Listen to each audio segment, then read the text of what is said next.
Bom dia, boa tarde, boa noite, pessoal, tudo bem? Hoje vamos para o nosso dia de número 75, primeiro Reis, de 5 a 8. Bora lá?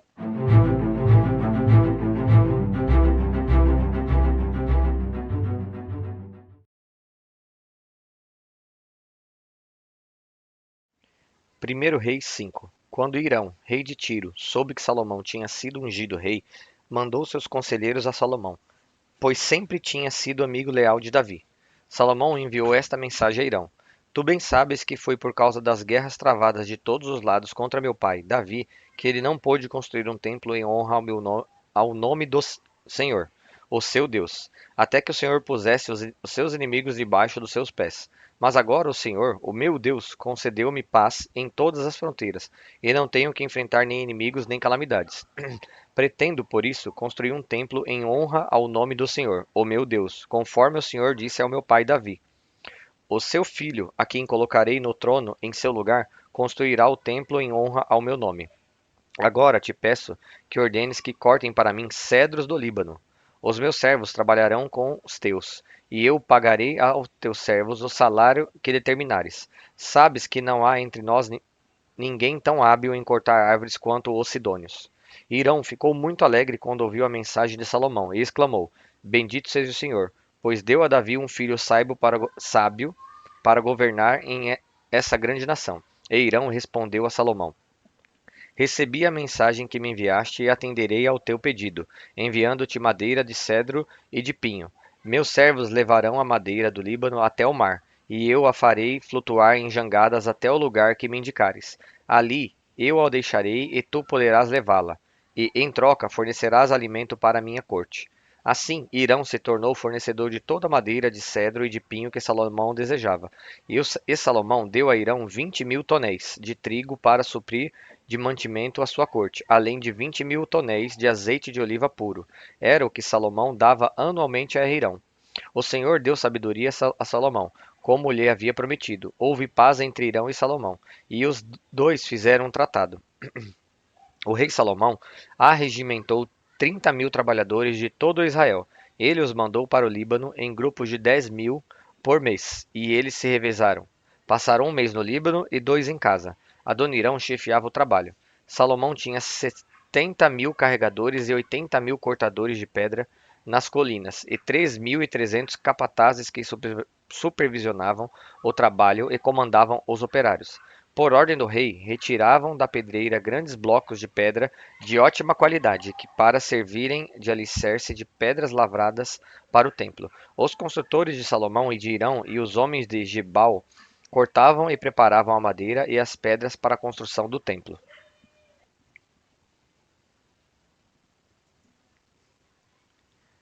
Primeiro Reis 6. 480 anos depois que os israelitas saíram do Egito, no quarto ano do reinado de Salomão em Israel, no mês de Ziv, o segundo mês, ele começou a construir o templo do Senhor. O templo que o rei Salomão construiu para o Senhor media 27 metros de comprimento, 9 metros de largura e 13 metros e meio de altura.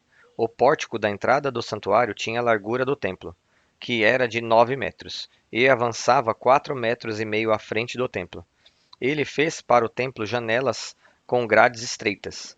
Junto às paredes do átrio principal e do santuário interior, construiu uma estrutura em torno do edifício, na qual havia salas laterais.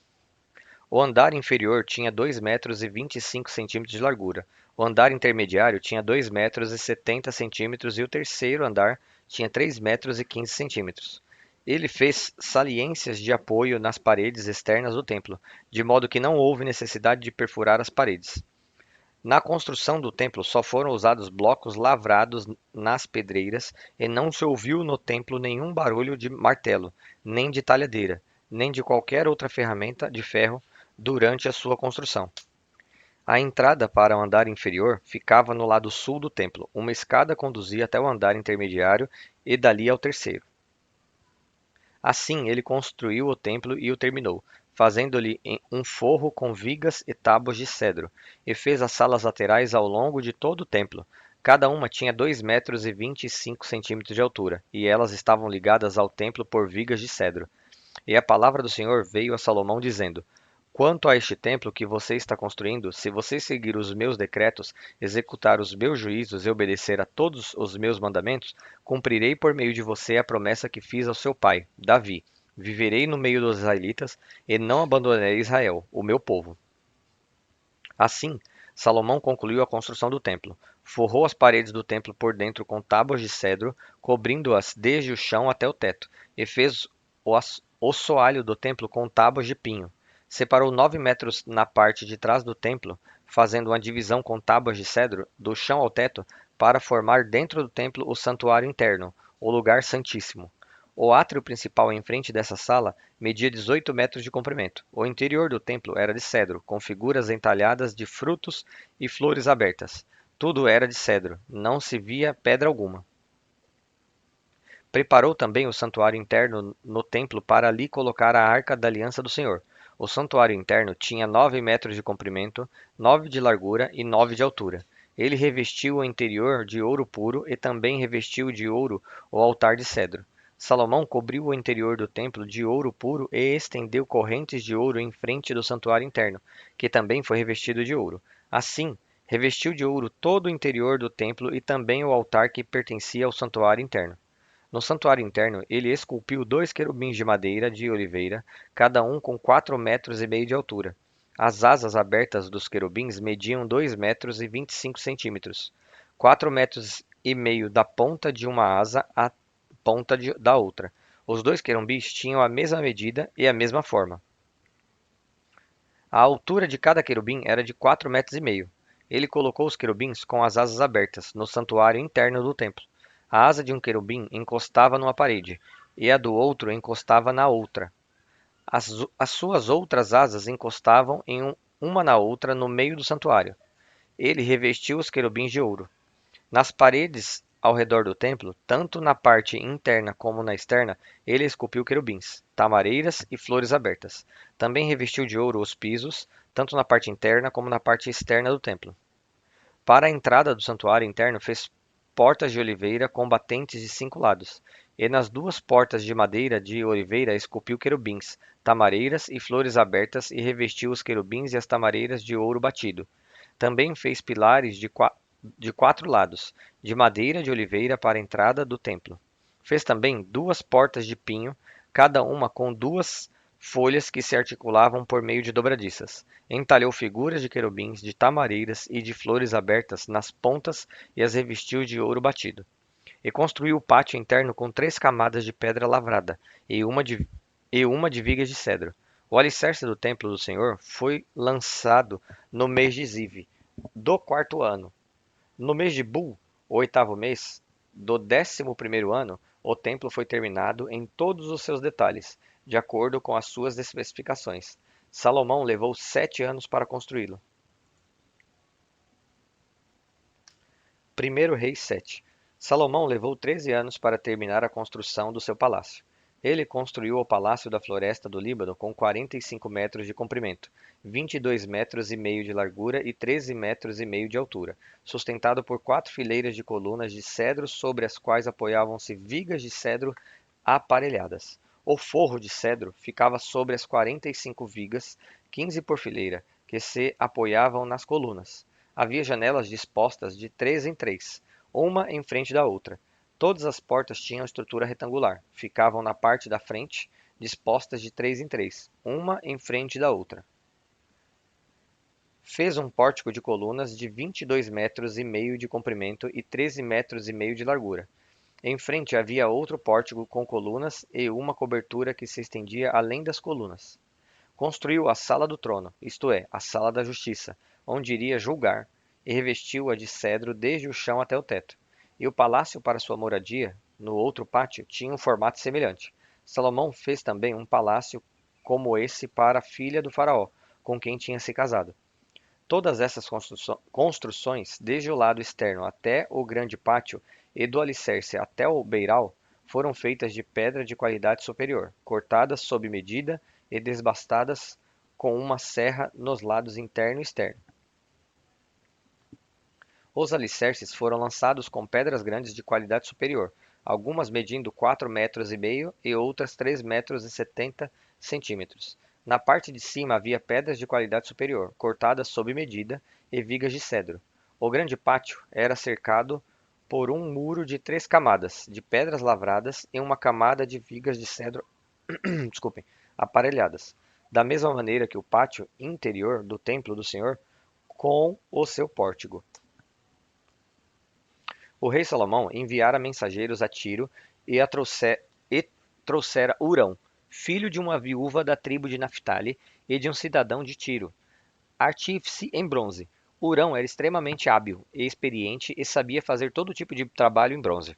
Apresentou-se ao rei Salomão e fez depois todo o trabalho que lhe foi designado. Ele fundiu 2 colunas de bronze, cada uma com 8 metros e 10 centímetros de altura e 5 metros e 40 centímetros de circunferência, medidas pelo fio apropriado. Também fez 2 capitéis de bronze fundido para colocar no alto das colunas. Cada capitel tinha 2 metros e 25 centímetros de altura. Conjuntos de correntes entrelaçadas ornamentavam os capitéis no alto das colunas, 7 em cada capitel. Fez também romãs em 2 fileiras, que circundavam cada conjunto de correntes para cobrir os capitéis no alto das colunas. Fez o mesmo com cada capitel. Os capitéis no alto das colunas do pórtico tinham o formato de lírios, com 1 metro e 80 centímetros de altura. Nos capitéis das 2 colunas, acima da parte que tinha formado de taça, perto do conjunto de correntes, havia 200 romãs enfileiradas ao redor. Ele levantou as colunas na frente do pórtico do templo. Deu o nome de Jaquim, a coluna ao sul, e de Boaz, a coluna ao norte. Os capitéis no alto tinham a forma de lírios, e assim completou-se o trabalho das colunas. Fez o tanque de metal fundido, redondo, medindo 4 metros e meio de diâmetro e 2 metros e 25 centímetros de altura. Era preciso um fio de 13 metros e meio para medir a sua circunferência. Abaixo da borda e ao seu redor havia 2 fileiras de frutos, de 5 em 5 centímetros, fundidas numa só peça com o tanque. O tanque ficava sobre 12 touros, 3 voltados para o norte, 3 para o oeste, 3 para o sul e 3 para o leste. Ficava em cima deles, e as pernas traseiras dos touros eram voltadas para o centro. A espessura do tanque era de 4 dedos, e sua borda era como a borda de um cálice, com uma flor de lírio. Sua capacidade era de 40.000 litros. Também fez 10 carrinhos de bronze. Cada um tinha 1 metro e 80 centímetros de comprimento e de largura, e 1 metro e 35 centímetros de altura. Os carrinhos eram feitos assim: tinham placas laterais presas a armações. Nas placas, entre as armações, havia figuras de leões, bois e querubins. Sobre as armações, acima e abaixo dos leões e bois, havia grinaldas de metal batido. Em cada carrinho havia 4 rodas de bronze com eixos de bronze, cada um com uma bacia apoiada em 4 pés e fundida ao lado de cada grinalda. No lado de dentro do carrinho havia uma abertura circular com 45 centímetros de profundidade. Essa abertura era redonda e com sua base media 70 centímetros. Havia esculturas em torno da abertura. As placas dos carrinhos eram quadradas e não redondas. As 4 rodas ficavam sob as placas e os eixos das rodas ficavam presos ao estrado. O diâmetro de cada roda era de 70 centímetros. As rodas eram feitas como rodas de carros. Os eixos, os aros, os raios e os cubos eram todos de metal fundido. Havia 4 cabos que se projetavam do carrinho, um em cada canto. No alto do carrinho havia uma lâmina circular de 22 centímetros de altura. Os apoios e as placas estavam fixados no alto do carrinho. Ele esculpiu figuras de querubins, leões e tamareiras na superfície dos apoios e nas placas, em cada espaço disponível com grinaldas ao redor. Foi assim que fez os 10 carrinhos. Foram todos fundidos nos mesmos moldes e eram idênticos no tamanho e na forma. Depois ele fez 10 pias de bronze, cada uma com capacidade de 800 litros, medindo 1 metro e 80 centímetros de diâmetro, uma pia para cada um dos 10 carrinhos. Ele pôs 5 carrinhos no lado sul do templo e 5 no lado norte. Pôs o tanque no lado sul, no canto sudeste do templo. Também fez os jarros, as pás e as bacias para a aspersão. Assim, Hurão completou todo o trabalho de que fora encarregado pelo rei Salomão no templo do Senhor. As 2 colunas, os 2 capitéis em forma de taça no alto das colunas, os 2 conjuntos de correntes que decoravam os 2 capitéis, as 400 romãs para os 2 conjuntos decorrentes, 2 fileiras de romãs para cada conjunto, os 10 carrinhos com as suas 10 pias, o tanque e os 12 touros debaixo dele, e os jarros, as pás e as bacias de aspersão. Todos esses utensílios que Hurão fez a pedido do rei Salomão para o templo do Senhor eram de bronze polido. Foi na planície do Jordão, entre Sucote e Zaretã, que o rei os mandou fundir, em moldes de barro. Salomão não mandou pesar esses utensílios, eram tantos que o peso do bronze não foi determinado.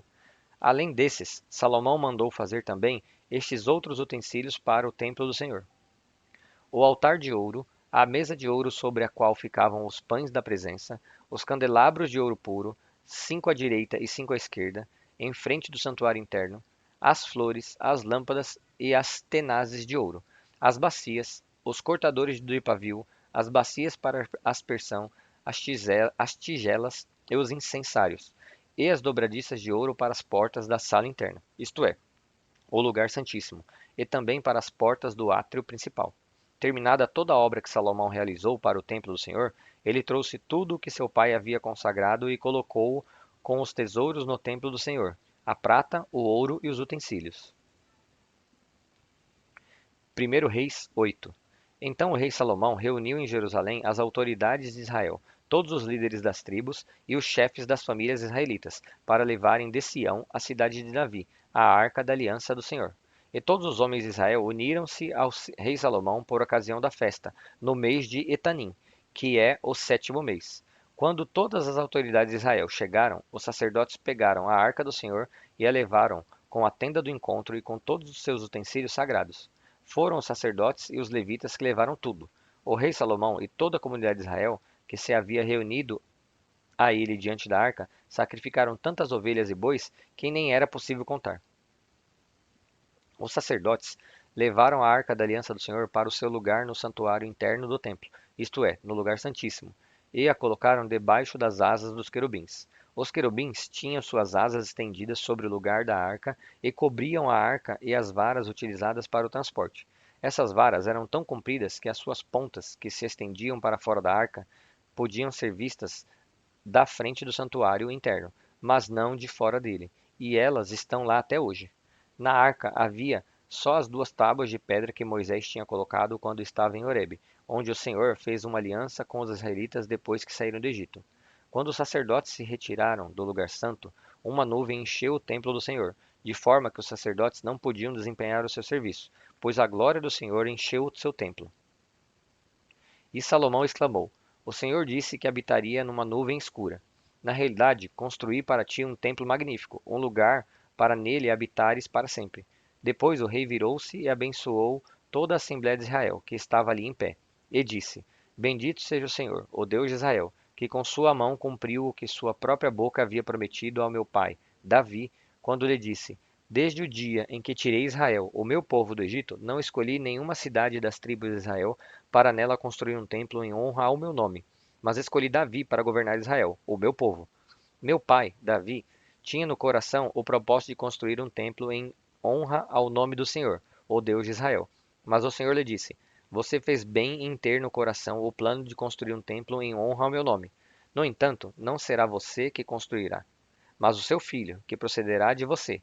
Ele construirá o templo em honra ao meu nome. E o Senhor cumpriu a sua promessa. Sou o sucessor de meu pai, Davi, e agora ocupo o trono de Israel, como o Senhor tinha prometido, e construí o templo em honra ao nome do Senhor, o Deus de Israel.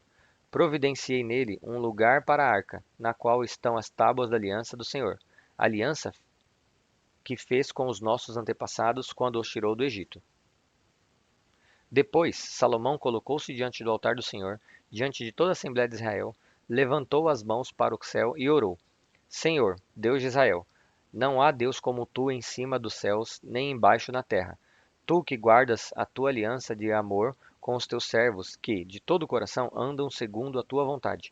Cumpriste a tua promessa a teu servo Davi, meu pai. Com tua boca prometeste e com a tua mão a cumpriste, conforme hoje se vê. Agora, Senhor, Deus de Israel, cumpre a outra promessa que fizeste a teu servo Davi, meu pai, quando disseste: Você nunca deixará de ter diante de mim um descendente que se assente no trono de Israel. se tão somente os seus descendentes tiverem o cuidado de, em tudo, andarem segundo a minha vontade, como você tem feito. Agora, ó Deus de Israel, que se confirme a palavra que falaste a teu servo Davi, meu pai. Mas será possível que Deus habite na terra? Os céus mesmo, os mais altos, desculpem, os céus, mesmo os mais altos céus, não podem conter-te, muito menos este templo que construí. Ainda assim, atende à oração do teu servo e a seu pedido de misericórdia, ó Senhor, meu Deus. Ouve o clamor e a oração que o teu servo faz hoje na tua presença. Estejam os teus olhos voltados dia e noite para esse templo, lugar do qual disseste que nele porias o teu nome, para que ouças a oração que o teu servo fizer voltado para este lugar. Ouve as súplicas do teu servo e de Israel, o teu povo, quando orarem voltados para este lugar. Ouve dos céus, lugar da tua habitação, e quando ouvires, dá-lhes o seu perdão, o teu perdão.